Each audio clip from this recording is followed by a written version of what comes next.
Hello, Tenno. Welcome to another video. This is Put to Devstream in a bag, and this is Devstream 195 recap. I'm your host, BagHead, and today I'm going to talk about what's coming up in the unannounced update, what is the name of the unannounced update, and what else is waiting for us. First things first. Unfortunately, the new unannounced update won't be happening in May. May will be a filler month. It will have some operations, and that's about it. The new update will come in June. Before I talk about that, let me quickly talk about the news, like addition to the news from the last Devstream. First of all, Mesa Heirloom. So, Mesa Heirloom is getting an upgrade. Basically, Mesa Heirloom will have a poncho that will be in the accessories tab, and you will be able to equip and unequip this poncho. Same with the new Signa, that will be a cowboy hat, and this cowboy hat will also have holes for the horns and stuff. And this also means you will be able to put a cowboy hat on every Warframe you have, or you can just go double hat with regular Mesa Prime or Limbo.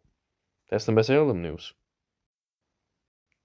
The unannounced update is Jade Shadow's Constellations. This is the part 2 of Jade Shadow's quest. If you don't know what that is, it was a side quest around Stalker and what Stalker was doing. So, in this quest, all we know is Stalker's son, Sirius or Orion, have been grown up, and this will be an Eternalism alternative timeline type of thing. We have like the sons. We see two futures of them at the same time. One of them being grown up Sirius, the other one being grown up Orion. And apparently, in this quest, we will choose a side. But choosing a side will only be important for the quest.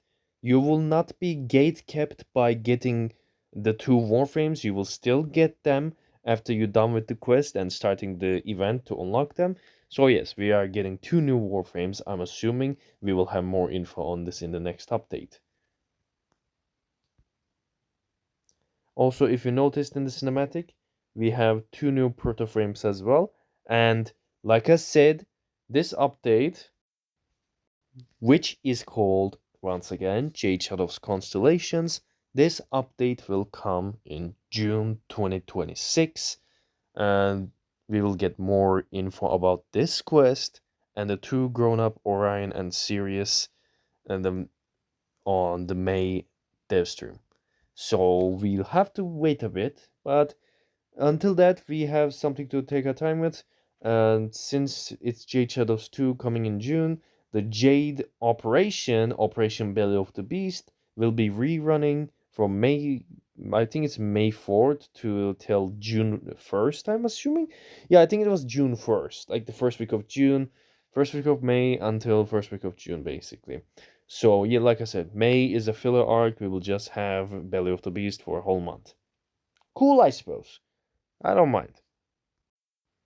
As I mentioned before, we are getting two new protoframes in this update as well. The first one being Ash protoframe. His name is Ryoku. He has a selectable hood.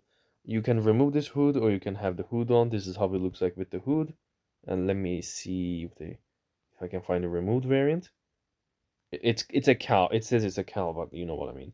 And this is without the hood. I gotta say, the Ash protoframe design is not bad, but me personally, not a bit fan of it. It's fine, but I think it could be better because they showed the concept art and the concept art looked even better than this. However, the other protoframe looks even better, even like more insane, and that is the Garuda protoframe.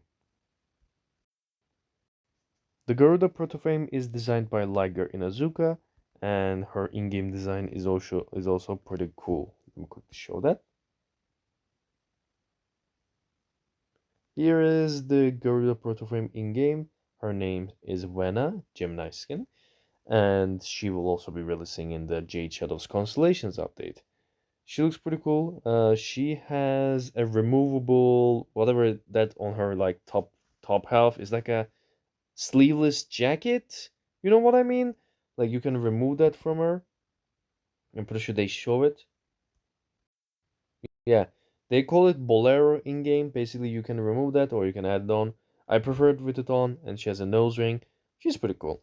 Let me quickly show the animations for Ash and Garuda Protoframe. But before that, before they showcase the animations, they mention how that we will have a new Railjack content to do after we are done with the Constellations quest, actually. So that's pretty cool. Having new Railjack content is always awesome, in my opinion, because I do liches a lot, and playing with Railjack is quite fun. And seeing another race to play with it with these new uh, events or new mission types, in my opinion, is a W.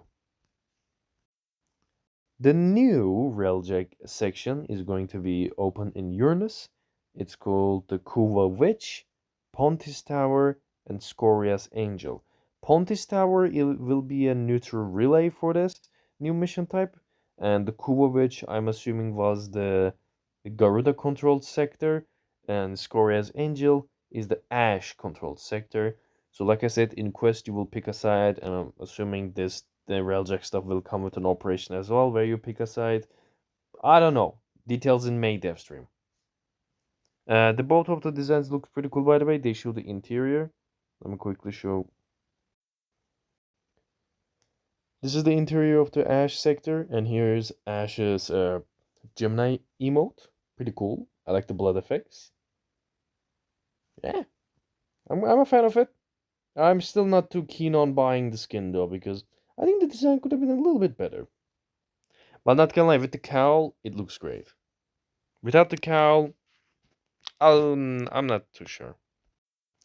Here is Garuda's ship, and this is the animation for Garuda. Pretty bloody, pretty cool.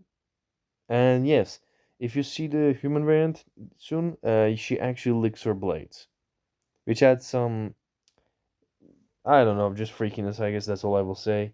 Like, it's a cool Gemini animation, and the Garuda skin again is just the crown jewel of this video. I'm quite a fan of it. And so yeah, these are all the information about the Gemini skins. They will release with the Jade Shadows 2, the Constellations update.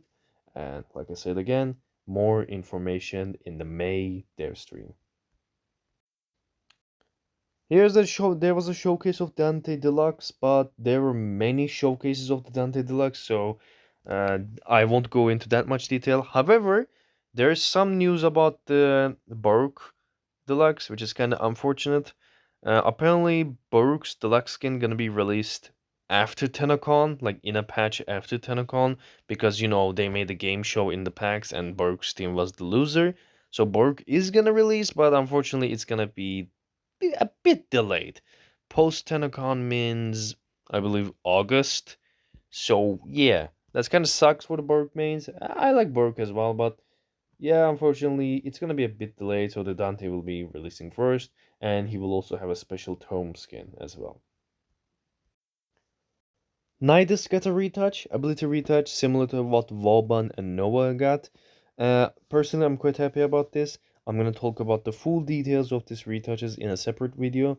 So it's glad to see one of the health tanking boys getting their buff, similar to how Inaros did. I always like my health tanking boys.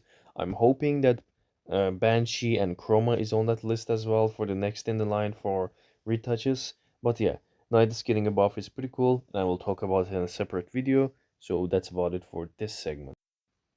There's also some other quality of life and miscellaneous stuff. First of all, there will be a camera angles presets. Basically, if you're using a fashion that is too busy, if it's covering your reticle, you will now have presets that will move you a little bit away from the camera, or it will move you to a bit to the side, so you will be able to see what's in front of you. Pretty nice. Other quality of life things is such as the knockdown is getting unified.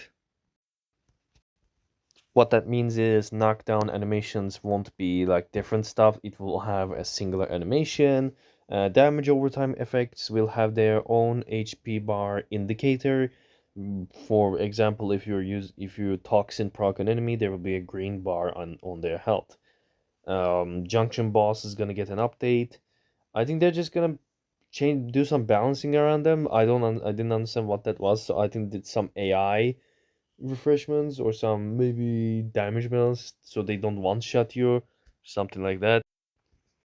Also with junction bosses, they're gonna add ammo boxes and energy bars, so it's easier to fight them, that you don't run out of stuff. But Pablo also mentions a lot of us already did this, but it's something for the new players, so it's a W once again. And there will be 4 new arcanes. These arcanes didn't get revealed. We don't know what they do. So yeah, like we just know there will be 4 new arcanes. And honestly, that's about it for this Warframe Devstream. This was Put the Devstream in the Bag 195. I hope you enjoy this guy. I hope you guys enjoy this video. If you enjoyed this video, make sure to like, subscribe, comment, turn that bell on. Let me know what you think about the update news so far. If you like it a lot, if what you're the most excited for, um, which proto frame skin really we're going to buy, etc. I see you, Tenno, in the next video.